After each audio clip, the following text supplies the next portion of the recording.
आज शाम के वचन के मनन के लिए हम लोग निकालेंगे भजन संहिता उसका 92 साम्स 92। पहले दो आयतों को हम यहाँ से पढ़ेंगे, साम्स 92 और वर्स 5-6। भजन संहिता 92 उसकी 5वीं और 6वीं आयत। हे यहोवा, तेरे काम क्या ही बड़े हैं, तेरी कल्पनाएं बहुत गंभीर हैं। पशु समान मनुष्य इसको नहीं समझता और मूर्ख इसका विचार नहीं करता। यहाँ पर भजन लिखने वाला इस बात को बोलता है भजन में कि हे यहोवा, तेरे काम क्या ही बड़े हैं और साथ में तेरी कल्पनाएं बहुत ही गंभीर हैं। परमेश्वर को स्मरण करके परमेश्वर की हुजूरी में जब वो आता है तो परमेश्वर की ओर अपने मन को लगा के परमेश्वर की ओर देखते हुए वो बोलता है कि हे परमेश्वर, तेरे काम क्या ही बड़े हैं, कितने बड़े हैं। और उसके साथ साथ तेरी कल्पनाएं जो है वो बहुत ही गंभीर हैं, वो बहुत ही विचार सोचने और विचारने के योग्य हैं कि तू कितनी गंभीर कल्पनाओं को करता है। और वो बोलता है पशु समान मनुष्य इसको नहीं समझता और मूर्ख इसका विचार नहीं करता। या हम दूसरे शब्दों में बोलें तो पशु समान मनुष्य या मूर्ख मनुष्य जो है इस पे विचार नहीं कर सकता।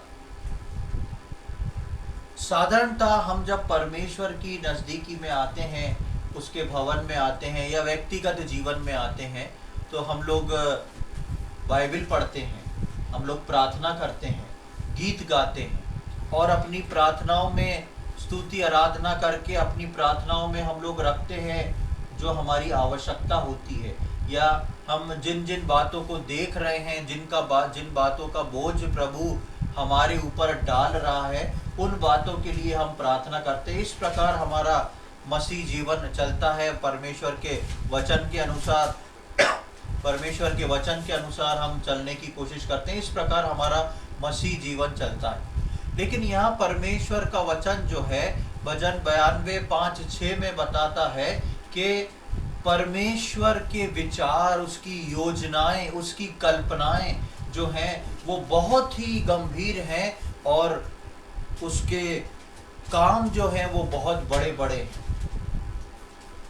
और दूसरे शब्दों में अगर हम 6वीं आयत को पढ़ें तो ऐसा लिखा है कि जो व्यक्ति, उसको मैं समझा के बोल रहा हूँ, वैसा लिखा नहीं है, जो व्यक्ति परमेश्वर की इन बातों पे, उसकी कल्पनाओं पे, उसकी योजनाओं पे मन नहीं लगाता, उसकी उस गंभीरता से उसकी योजनाओं को नहीं लेता, परमेश्वर उसको कैसा बता रहा है, किसके समान है वो? पशु के समान है। आप सोच सकते हैं एक विश्वासी भी है और एक मूर्ख भी है, ऐसा संभव है। विश्वासी भी है और मूर्ख भी है। जब हम मती रची सुसमाचार उसका 25वां अध्याय पढ़ते हैं, पिछले समय में हमने उस पर मनन किया था, उसको निकालेंगे नहीं, वहाँ पे 10 कुमारियों का जिक्र किया गया है और उस 10 कुमारियों में से बताया गया है कि 5 बुद्धिमान थी और 5 क्या थी? मूर्ख थी। और उस समय मैंने बताया था कि ये 10 जन जो हैं, कुंवारापन जो है वो पवित्र विश्वासियों को बताता, यानी कि 10 की 10 विश्वासी थी, लेकिन उसमें ये संभव था कि 5 मूर्ख थी, 5 बुद्धिमान थी। आज परमेश्वर इस वचन को मेरे और आपके सम्मुख लेके आया है और यकीन जानिए यदि आप आज उसकी कल्पनाओं को समझ गए तो आपका जीवन जो है थोड़ा सरल हो जाएगा। आप अगर परमेश्वर के बड़े कामों को समझ लिए तो आपका जीवन जो है सरल हो जाएगा। हम सब एक कठिन जीवन में जीते हैं, सुबह से शाम तक कई प्रकार की मुसीबत हम सब अपने अपने क्षेत्रों में झेलते हैं, लेकिन इस आयत को यदि आज आप समझ लेंगे तो यकीन जानिए आपका जीवन जो है वो सरल हो जाएगा। सरलता के जीवन में आप प्रवेश करेंगे। परमेश्वर की कल्पनाएं हमारे लिए बहुत विशाल, बहुत गंभीर और अद्भुत हैं।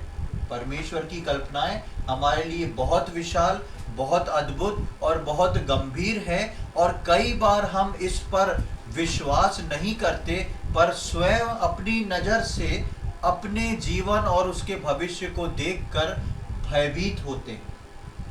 परमेश्वर की योजनाएं, परमेश्वर की काम मेरे और आपके लिए, ये एक और चीज को मैं क्लियर करूं, ये परमेश्वर किसके लिए बड़े काम करता है और किसके लिए योजना बनाता है। परमेश्वर अपने लोगों के लिए बड़े काम करता है और अपने लोगों के लिए योजनाएं बनाता है। यिर्मयाह में हम पढ़ते हैं, बहुत सुपरिचित आयत है, उसको हम निकालेंगे नहीं, हम सब जानते हैं, जो कल्पनाएं मैं तेरे लिए करता हूं वो तेरे हानि के लिए नहीं लेकिन लाभ की है। वहां पर परमेश्वर हमारे लिए कल्पना करता है। ये अद्भुत परमेश्वर है कि जो अपने लोगों के लिए कल्पनाएं करता है, आगे उनके भविष्य के लिए एक इमेजिनेशन करता है कि उनके लिए क्या रखा गया है। लेकिन कई बार विश्वासी जो है अपनी नज़र से, अपनी सोच से, या जिस साइकिल में वो दिन भर चल रहे हैं उन सारे वातावरणों को देखते और सोचते हुए अपनी नज़र से अपने भविष्य को देखते हैं। और जब हम अपनी नज़र से अपने भविष्य को देखते हैं तो मुझको और आपको हमारा भविष्य जो है ना वो कैसा दिखाई देता है? अंधकार में दिखाई देता है, बुझता हुआ भविष्य दिखाई देता है। आप कभी भी सोच के देख लें, क्योंकि हम इस पृथ्वी पे हैं, अगर आपको 5 विचार ऐसे आए, नहीं मैं अभी ये कर रहा हूँ, इसके बाद ऐसा कर लूँगा, उसके बाद ऐसा हो जाएगा और भविष्य में मेरे लिए ऐसा है, तो कम से कम 20 विचार आपके मन में उसके अगेंस्ट आके खड़े हो जाएंगे। नहीं, ऐसा करने से तो ऐसा हो जाएगा, वैसा करने से तो वैसा हो जाएगा। इसलिए हमारे विचार जो हैं, हमारी कल्पना जिस नज़रिए से हम अपने जीवन के लिए करते हैं, वो मुझको और आपको अंधकार की ओर ही ले जाती। कोई भी मुझको और आपको आशा नहीं दिखाई देती है हमारे भविष्य में। हम सोचते हैं ये जीवन ऐसे ही चल के खत्म हो जाएगा, ये जीवन हमारा मशीन के समान रोज सुबह उठना शाम उठना ऐसे ही चलता चला जाएगा, ऐसे ही खत्म हो जाएगा। लेकिन परमेश्वर अपनी कलीसिया को बता रहा है, मेरे बेटे मेरी बेटी, पशु के समान मत बनो, मूर्ख मनुष्य के समान मत बनो, क्योंकि तुम्हारे लिए ये भविष्य नहीं रखा गया है, क्योंकि तुम्हारे भविष्य की कल्पनाएं जो हैं वो मैं करता हूं। तुमसे पहले, तुम्हारे उत्पन्न होने से पहले मैंने तुम्हारे भविष्य की कल्पनाओं को करके विचार किया हुआ है। कई बार हम किसी चीज के लिए बहुत चिंतित होते हैं कई वर्ष, और उसके बाद एक लंबा समय, कई वर्ष बीत जाते हैं और पीछे मुड़ के देखते हैं तो हमको लगता है अरे इस चीज के लिए मैं इतने साल पहले व्यर्थ में चिंता करता था, ऐसा तो कुछ हुआ ही नहीं, मैंने इस चीज को पार कर लिया। ये क्यों होता है? क्योंकि मेरे और आपके भविष्य को परमेश्वर ने बनाया है, वो मेरे और आपके भविष्य में बड़े बड़े काम करता है, और वो मेरे और आपके लिए बड़ी बड़ी योजनाएं और कल्पना को करके रखता है, जबकि उसके लिए हम इतने कीमती हैं कि वो हमारे लिए पहले से कल्पना करके रखता है। हम ऐसे विचारों को करते हैं, सोचते हैं, लेकिन परमेश्वर के लिए हम लोग बहुत ज़्यादा कीमती हैं। और अक्सर शैतान हमारे दिमाग से इस बात को निकाल देता है कि वो शैतान हमारे मन में हमेशा इसी बात को सिखाता है, तुम्हारी कोई वैल्यू नहीं है, तुम्हारे घर में तुम्हारी कोई वैल्यू नहीं है, तुम्हारी कलीसिया में तुम्हारी कोई वैल्यू नहीं है, तुम्हारे समाज में तुम्हारी कोई वैल्यू नहीं है, किसी को तुम्हारी ज़रूरत नहीं है, तुम जो काम कर रहे हो, तुम जो मेहनत कर रहे हो, उसकी कोई वैल्यू नहीं है। ये शैतान हमारे दिमाग में सिखाता है। लेकिन परमेश्वर बोलता है यू आर वैल्यूएबल, तुम मेरे लिए बहुत महत्वपूर्ण हो, तुम मेरे लिए बहुत कीमती कीमत रखते हो। इसलिए वो बोलता है कि परमेश्वर के विचारों को और परमेश्वर की के जो बड़े काम और कल्पनाएं जो वो विश्वासी के लिए करता है, उसको वही विश्वासी जो सही है समझता है, बाकी विश्वासी उसको मूर्खता समझते हैं, या वो मूर्ख और पशु सरीखे विश्वासी हैं जो इस बात को नहीं समझ पाते कि परमेश्वर ने मेरे लिए क्या रखा है। और आज परमेश्वर इसी बात को कलीसिया को के सम्मुख रखने जा रहा है। आज हम देखने जा रहे हैं कि परमेश्वर ने आपके लिए किन बातों को रखा है, किस बात के लिए परमेश्वर उत्सुक है, कितनी बातों को जो आप सोच भी नहीं सकते हो, या आपने सोच के उसको हल्के में छोड़ दिया है, वो परमेश्वर की योजना थी आपके लिए। वो परमेश्वर चाहता था कि आप उसमें पढ़ें। हम कुछ आयतों को पढ़ेंगे, मेरे साथ निकालें। इफिसियों की पत्री उसका पहला अध्याय, बुक ऑफ इफिशियंस चैप्टर 1। इफिसियों की पत्री उसका पहला अध्याय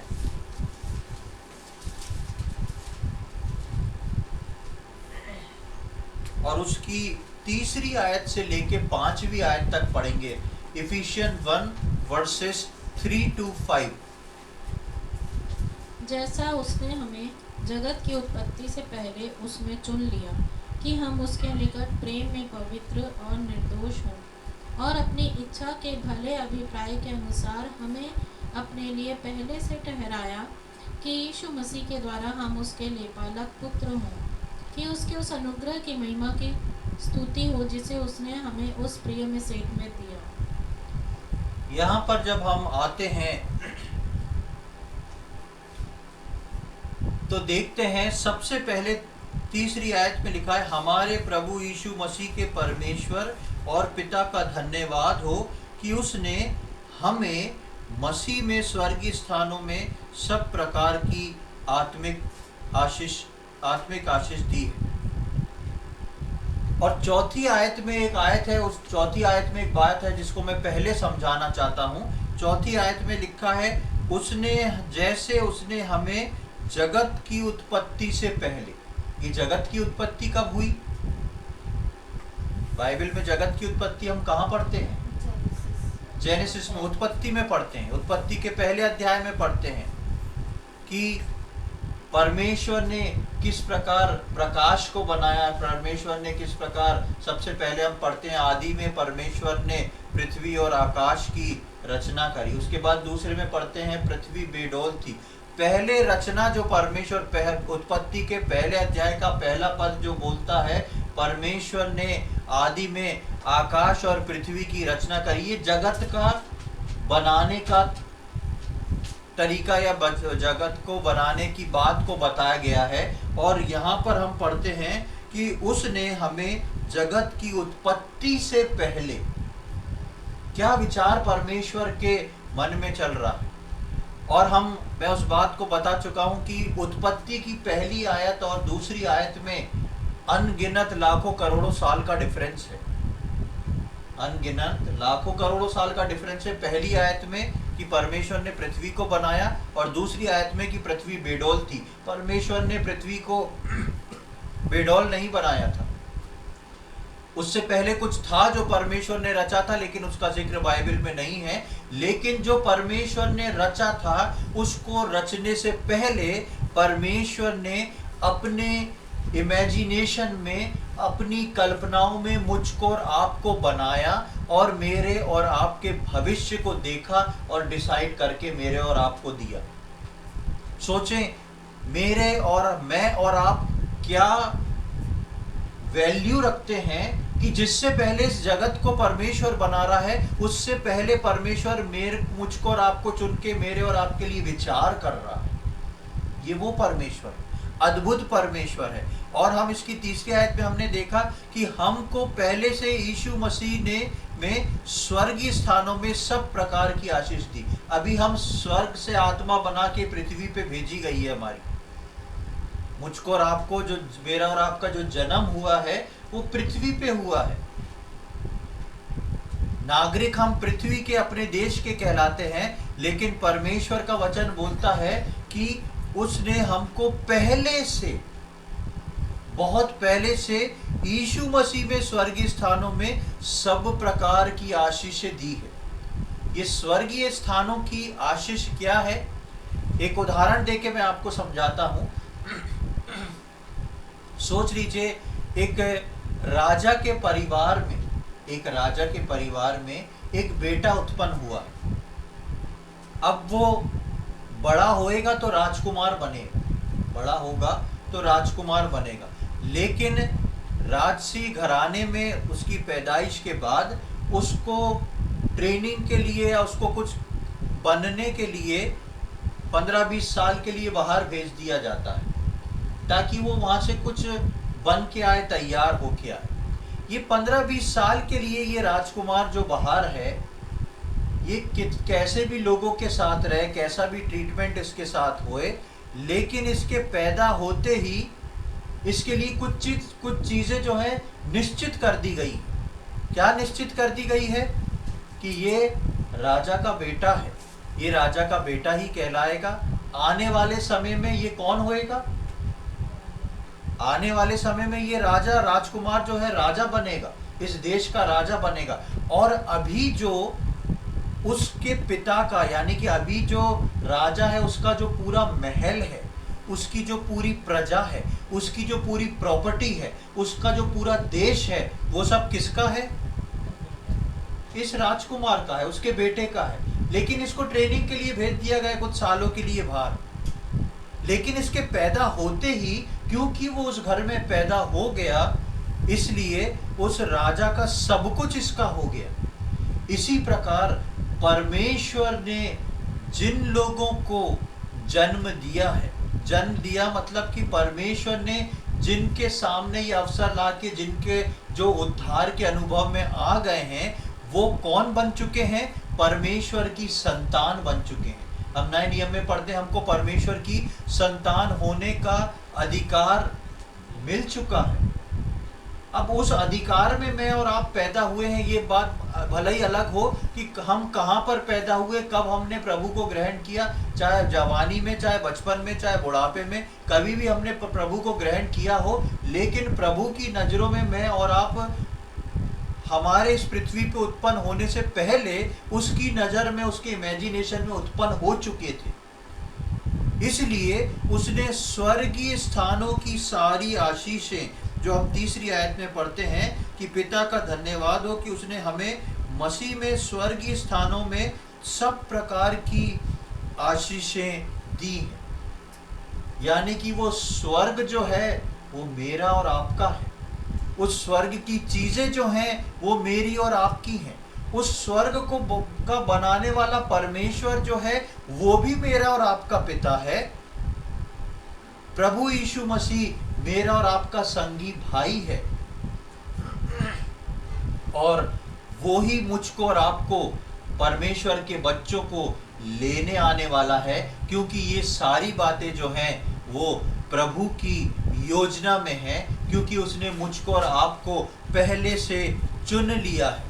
यहाँ पे 3-4 बातों को इन आयतों में, हम तीसरी आयत के स्वर्गीय चीज की आशीष को मैं आपको 2-3 पॉइंट बताऊंगा।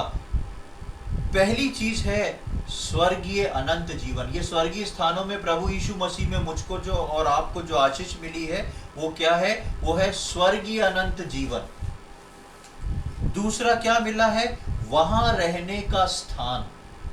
पहला है स्वर्गीय अनंत जीवन, दूसरा है वहां रहने का स्थान, तीसरा है हमारी प्रार्थनाओं का स्वर्ग में सुना जाना, हमारी प्रार्थनाओं का स्वर्ग में सुना जाना, और चौथा है पिता की संतान होने का अधिकार या रिश्ता।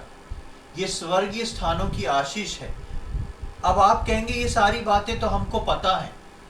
आप सोच के देखें, ये बातें जब हम प्रभु को उद्धारकर्ता के रूप में ग्रहण करते हैं तब से हमको ये सारी बातें पता रहती हैं। इसलिए हमारे लिए ये बहुत कॉमन चीज है। इसलिए हमारे लिए ये बहुत कॉमन चीज है। हम इसको ज्यादा तवज्जो नहीं देते, इस पे ज्यादा वजन नहीं देते कि हाँ मालूम है हम कौन हैं, हम उद्धार पाए हुए हैं, हमको अनंत काल का जीवन प्रभु ने दिया, प्रभु को धन्यवाद। आप सोच के देखें, ये अनंत काल का जीवन देने के लिए परमेश्वर ने जगत की उत्पत्ति से पहले आपके बारे में सोचा था। हाँ ये मेरा बच्चा, हाँ ये मेरा बेटा, ये मेरी बेटी, इसका नाम फलाना फलाना होएगा, ये फलाने फलाने सन में पृथ्वी पे पैदा होएगा, ये फलाने फलाने सन में मुझको उद्धारकर्ता के रूप में ग्रहण करेगा, और मैंने इसके जीवन के लिए ये फलानी फलानी चीजें रखी हैं, इसको अपना पुत्र बनाया है और इसको स्वर्ग के अधिकारों में मिला के रखा।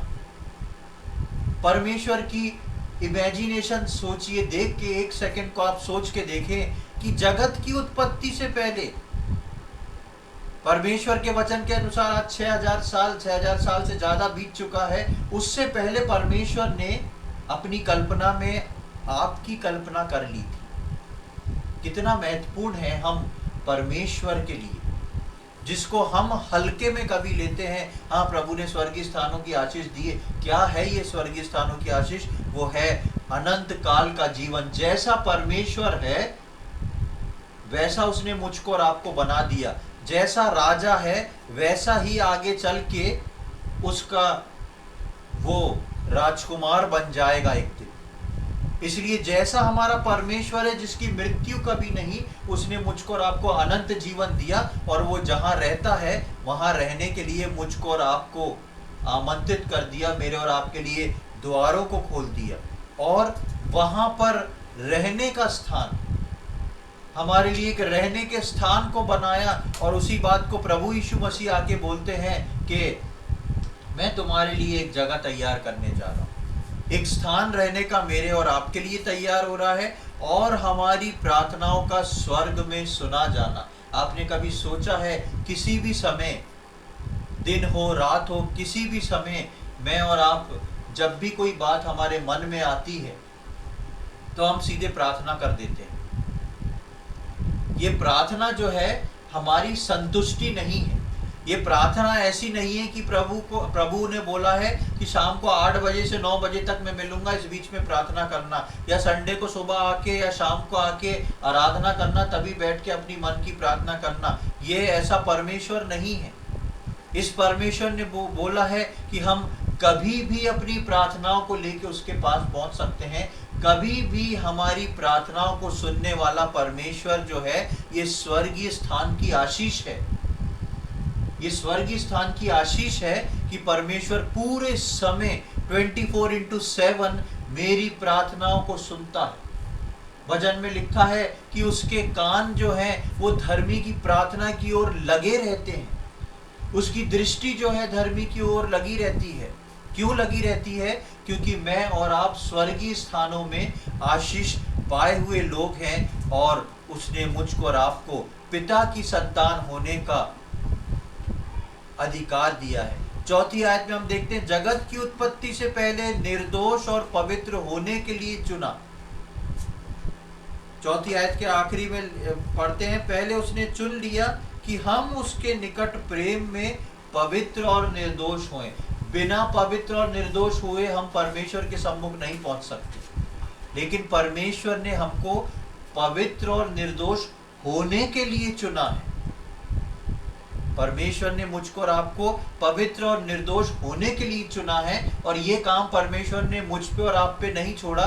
ये काम के लिए परमेश्वर ने अपने इकलौते पुत्र प्रभु यीशु मसीह को भेजा कि तुम इनके एवज में पवित्र और निर्दोष होके निकलो, तब अपने लहू को लाके चढ़ाना।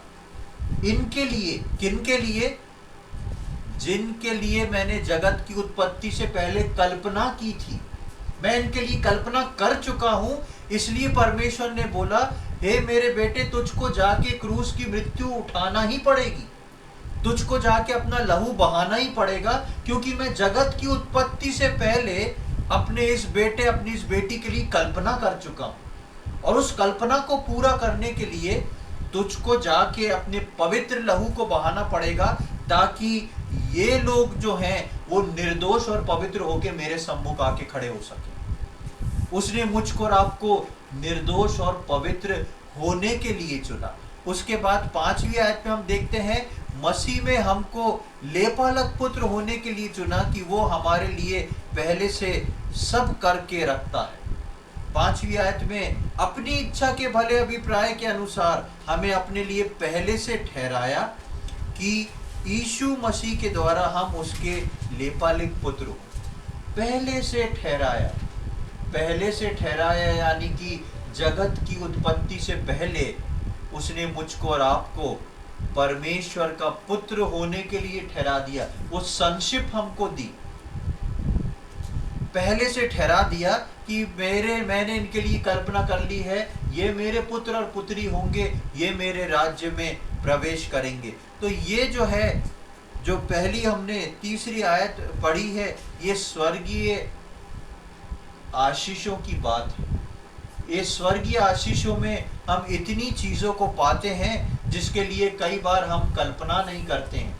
कई बार हम सोचते हैं कि ये तो ऐसी बात है, ये तो प्रभु का काम है, उसने मुझे स्वर्गीय आशीषों से नवाजा है, उसने मुझे स्वर्गीय आशीषें दी हैं, उसने वो मेरी प्रार्थनाओं को सुनता है, जगत की उत्पत्ति से पहले मुझे चुन लिया, अनंत काल का जीवन दिया। कई बार हम इसको बहुत कॉमनली ले लेते हैं कि नॉर्मल बात है, लेकिन इसके पीछे के इतिहास को देखें, इसके पीछे परमेश्वर की वो सोच है जो उसने मुझको और आपको चुनने से पहले, जगत की उत्पत्ति से पहले चुन लिया। इस बात को बताने का मैंने जो इफिसियों निकाला, इस बात को बताने का अर्थ ये है कि परमेश्वर जब एक व्यक्ति को चुन लेता है जो कि जगत की उत्पत्ति से पहले चुन लिए गए हैं, तो उनके लिए सब कुछ पहले से पूरा करके रखता, उसके लिए वो सब कुछ पहले से पूरा करके रखता है। चाहे उसके जीवन में फाइनेंशियल क्राइसिस हो, चाहे उसके जीवन में बीमारी हो, चाहे उसके जीवन में समस्याएं हो, उन सब से परमेश्वर निकालने में सक्षम है, क्योंकि परमेश्वर ने जब आपके लिए जगत की उत्पत्ति से पहले सोचा है, तो आप सोच के देखें कि परमेश्वर कितना इंपॉर्टेंट होगा। कई बार हम किसी समस्या में हम पढ़ते हैं, प्रार्थना करते हैं, प्रार्थना का उत्तर नहीं आता, हम सोचते हैं क्या बात है, परमेश्वर क्यों रुका है, जवाब क्यों नहीं दे रहा, क्या परमेश्वर मुझसे नाराज हो गया है? कभी नहीं। परमेश्वर अपने बच्चों से ऐसे नाराज नहीं हो जाता, लेकिन उसने मेरे और आपके लिए पहले से सब कुछ पूरा करके रखा है। जिस भविष्य को आज हम देख नहीं पाते, जिस भविष्य को देख सोच के हम डरते हैं, जिस भविष्य को सोच के हम लगता है कि अब क्या होगा, उन सब को परमेश्वर ने पहले से देख रखा है और पहले से रच दिया है। उसने पहले से इस बात को पूरा करके रख दिया है, मेरे इस बेटे के, मेरी इस बेटी के जीवन में क्या होगा। एक उदाहरण को हम देखेंगे, मेरे साथ निकाल लें उत्पत्ति की किताब, उसका 21वां अध्याय, बुक ऑफ जेनेसिस चैप्टर 21। उत्पत्ति की किताब उसका 21वां अध्याय और उसकी 9वीं आयत से लेके 21वीं आयत तक पढ़ेंगे। थोड़ा बड़ा पैसेज है, थोड़ा ध्यान से आप लोग अपनी अपनी बाइबल में पढ़ें। उत्पत्ति 21वां अध्याय उसकी 9वीं आयत से लेके 21 आयत तक। तब सारा को मिस्री हाजिरा का पुत्र जो अब्राहम से उत्पन्न हुआ था हंसी करता हुआ दिखाई पड़ा। इस कारण उसने अब्राहम से कहा, इस दासी को पुत्र सहित निकाल दे, क्योंकि इस दासी का पुत्र मेरे पुत्र इसहाक के साथ भागी नहीं होगा। यह बात अब्राहम को अपने पुत्र के कारण बहुत बुरी लगी, परंतु परमेश्वर ने अब्राहम से कहा, उस लड़के और अपनी दासी के कारण तुझे बुरा न लगे। जो बात सारा तुझसे कहे उसे मान, क्योंकि जो तेरा वंश कहलाएगा वह इसहाक ही से चलेगा।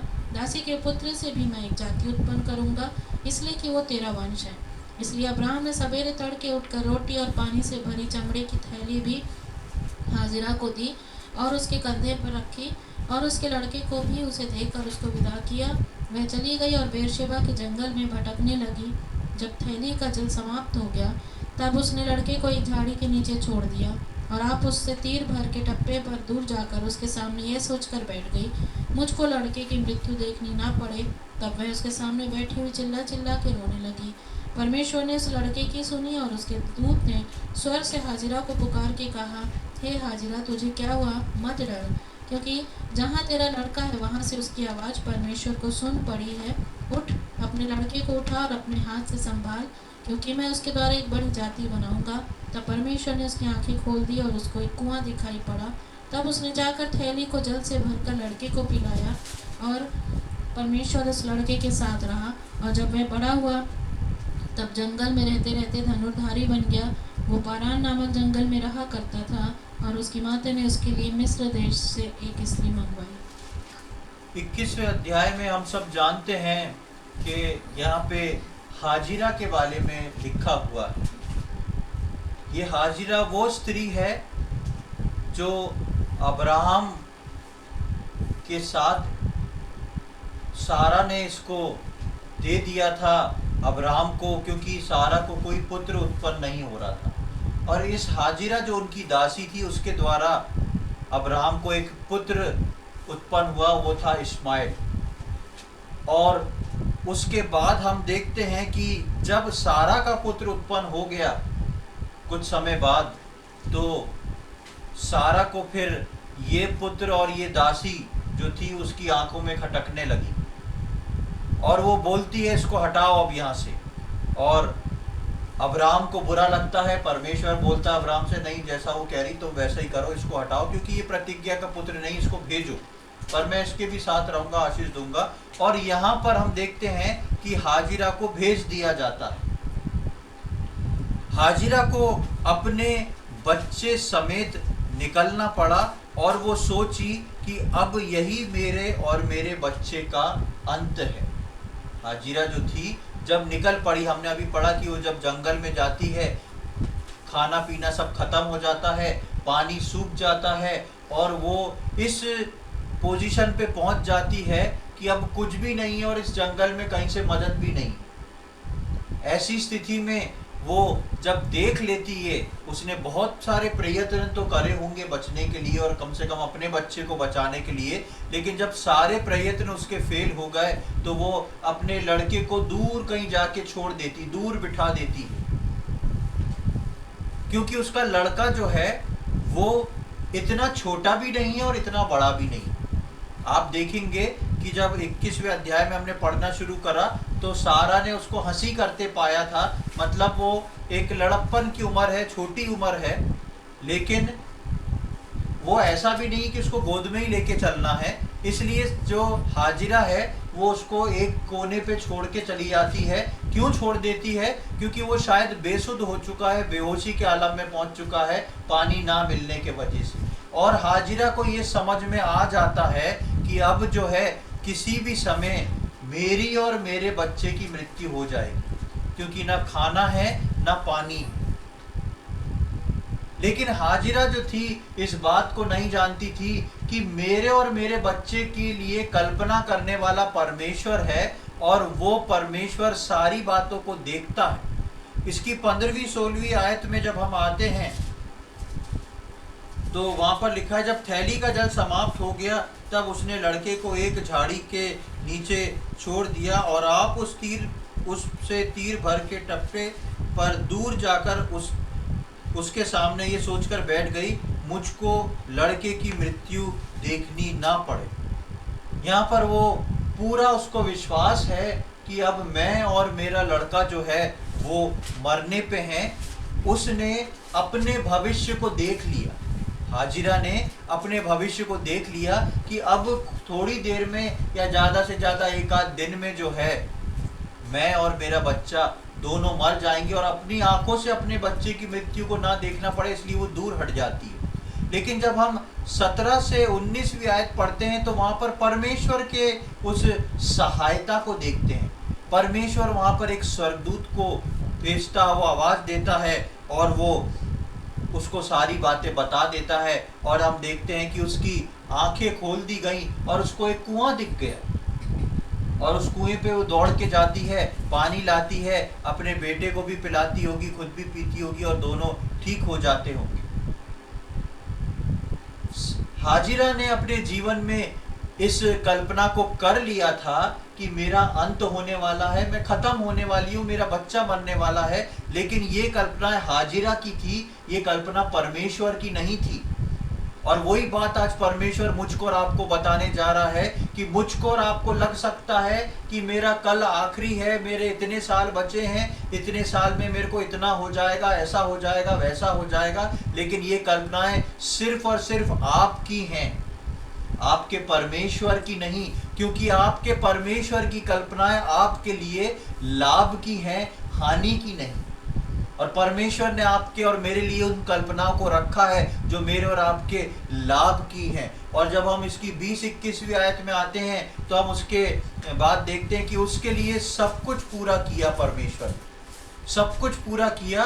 और हाजिरा तो सोच रही थी कि कुछ घंटों में या दिनों में मृत्यु होगी, पर उसके और उसके पुत्र के लिए कल्पना परमेश्वर ने पहले से ही जो कर चुका था, उसने उसके लिए सब कुछ पूरा करके दे दिया। और जब हम इसके 20 और 21वीं आयत में पढ़ते हैं तो लिखा है, और परमेश्वर उस लड़के के साथ रहा। हाजिरा क्या सोची थी? इस लड़के के साथ मृत्यु है, लेकिन यहाँ पर लिखा है परमेश्वर उस लड़के के साथ रहा, और जब वो बड़ा हुआ, मृत्यु हुई क्या?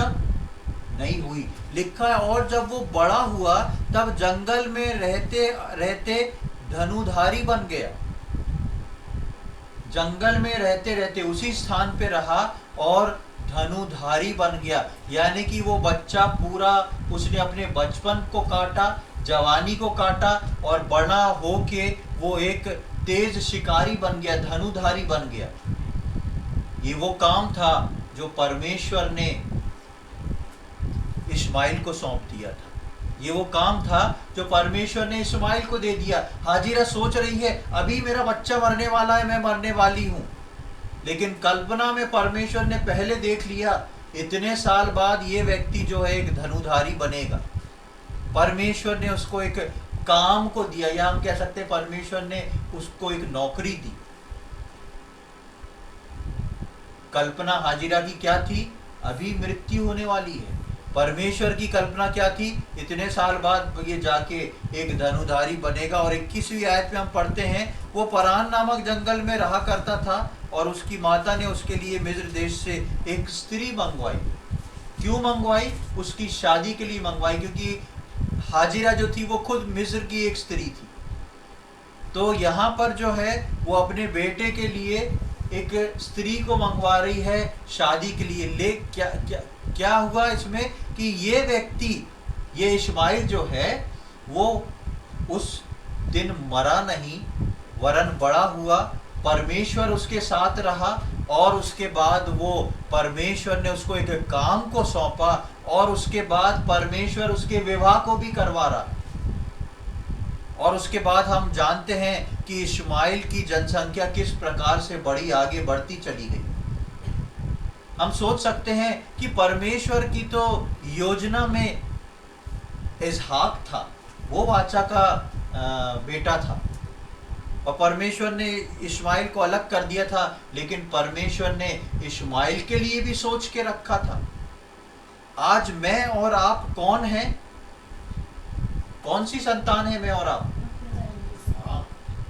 हाँ, इसहाक से आने वाली अब्राहम की संतान, और मैं और आप वाचा की संतान हैं। जैसे इसहाक जो था परमेश्वर की वाचा की संतान था, परमेश्वर ने वाचा बांधी थी अब्राहम से, और परमेश्वर ने अब्राहम को इसहाक दिया और उसी से उसका वंश चला। मैं और आप प्रभु यीशु मसीह में परमेश्वर की संतान हैं। इसलिए हमने इफिसियों के 1:3 में पढ़ा कि मैं और आपको स्वर्गीय स्थानों की आशीष दी है, जिसमें से स्वर्गीय स्थानों की एक आशीष है मुझको और आपको उसका पुत्र पुत्री होने का अधिकार दिया है। आप सोच के देखें, वो परमेश्वर जो इस्माइल के साथ उसके लिए कल्पना कर सकता है, वो परमेश्वर मेरे और आपके लिए कितनी कल्पना करके रखता हो।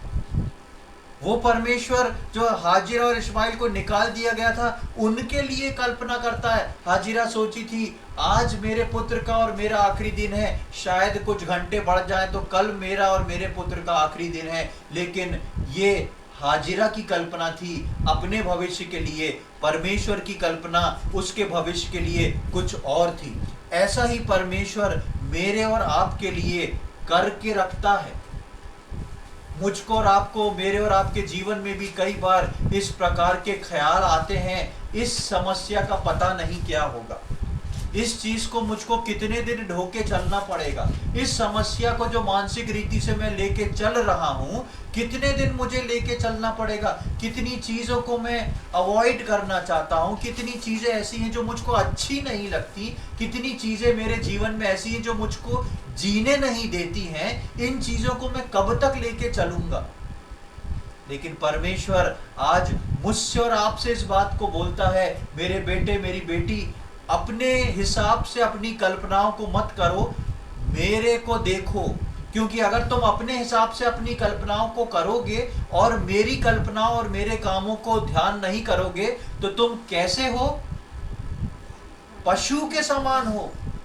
यू आर लाइक एनिमल, तुम पशुओं के समान हो। जिनके पास विवेक नहीं रहता, तुम ऐसे विश्वासी हो के भी उस पशु के समान हो जो अपने लिए अपनी कल्पनाओं को कर रहे हो। हाँ अब ऐसा हो जाएगा, हाँ अब वैसा हो जाएगा। परमेश्वर बोलता है तुम्हारे लिए मैंने कल्पना करी है।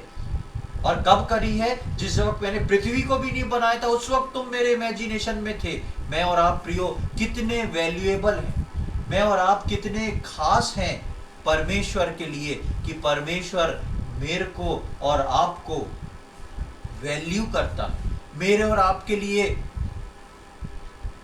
इमेजिनेशन करता है।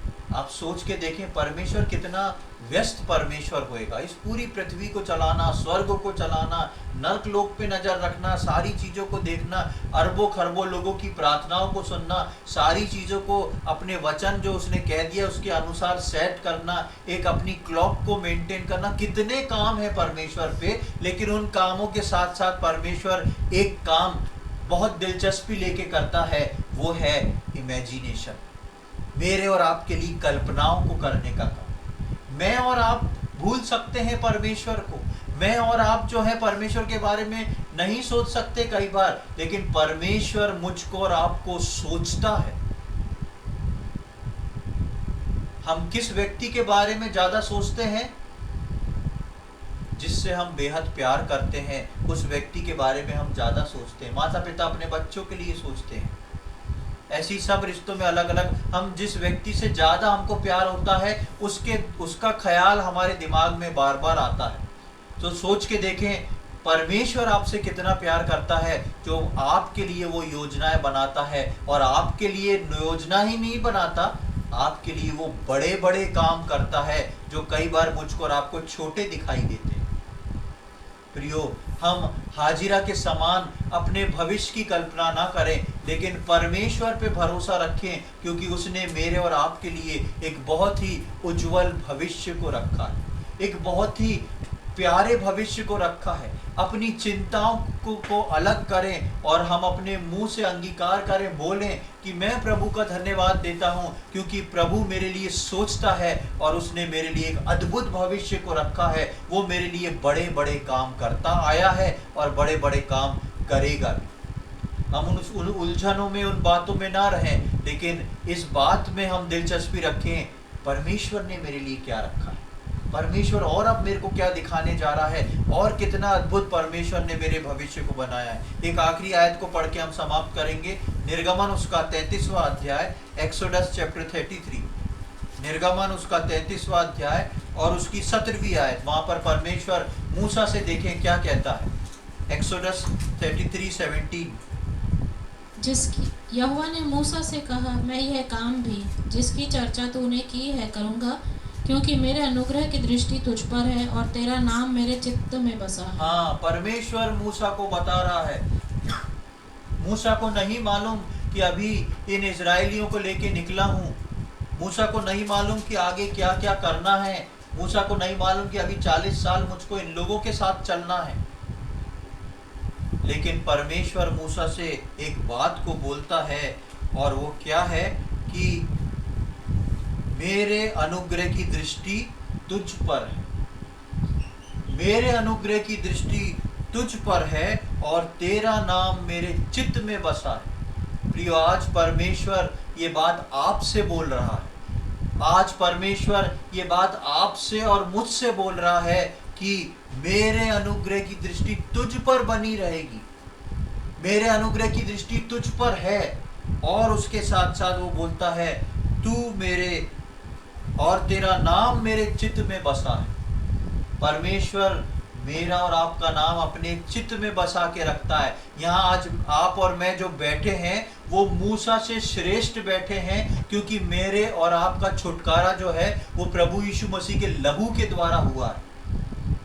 मेरा और आपका परमेश्वर के साथ जो रिश्ता बंधा है वो प्रभु यीशु मसीह के द्वारा बंधा है।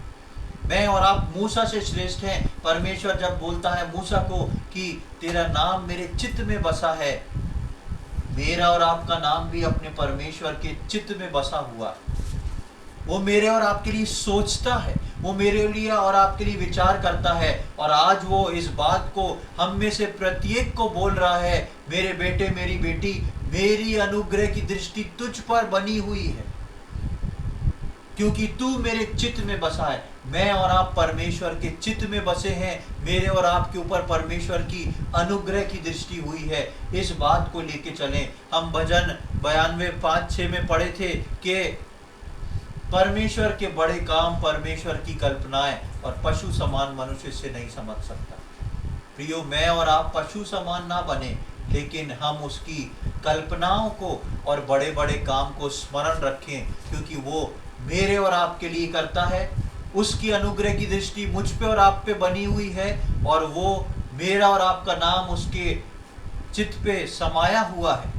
वो मुझको और आपको स्मरण करता है। आप और मैं कभी परमेश्वर को स्मरण करना भूल जाएं, लेकिन परमेश्वर ये काम नहीं करता। परमेश्वर निरंतर मुझको और आपको स्मरण करता है, मेरे और आपके लिए योजनाएं बनाता है, और वो सारी योजनाएं जो हैं वो मेरे और आपके जीवन के लाभ के लिए हैं, हानि के लिए नहीं। इसलिए हम अपनी योजनाओं को ना बनाते हुए, अपनी कल्पनाओं को ना करते हुए, परमेश्वर की योजना और कल्पना पर भरोसा रखें। और याद रखें, कोई है जो स्वर्ग में सबसे बड़ा परमेश्वर, वो मेरे लिए विचार कर रहा है, वो मेरे लिए योजना बना रहा है, वो मेरे लिए बेहतर से बेहतर और बड़े से बड़े काम को करने को जा रहा है। और आगे आने वाले समय में मैं और आप अपने जीवन में इस बेहतर, इस बड़े काम को और इन आश्चर्यजनक काम को देखने जा रहे हैं जो परमेश्वर मेरे और आपके लिए कर रहा है।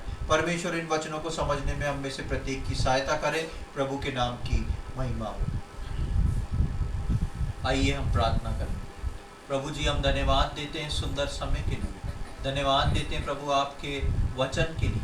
आपका वचन निरंतर हमसे बात करता है, उसके लिए हम धन्यवाद देते हैं। प्रभु जी, हम जब आपके वचनों को खोलते और पढ़ते हैं, प्रभु जी, वास्तव में हम उन पशु स्वरूप शरीर के लोग हैं जो प्रभु उन अद्भुत बातों को भूल जाते हैं, सोचते नहीं। लेकिन प्रभु, कितनी ही गंभीर बात है। आपके विचार हमारे लिए, आपकी कल्पनाएं हमारे लिए कितनी गंभीर है। कितना आपने हमारे लिए सोचा है। उस जगत की उत्पत्ति से पहले आपने हमको चुन लिया है, उसके लिए हम धन्यवाद देते हैं प्रभु। प्रभु, हमारे अंदर कोई भी खूबी नहीं थी, ना हम इस लायक थे, लेकिन कैसे प्रभु आपने अद्भुत रीति से हमको जगत की उत्पत्ति से पहले चुन लिया। और प्रभु, अपने पुत्र में हम सबको आपने बुला लिया, उसके लिए हम धन्यवाद देते हैं।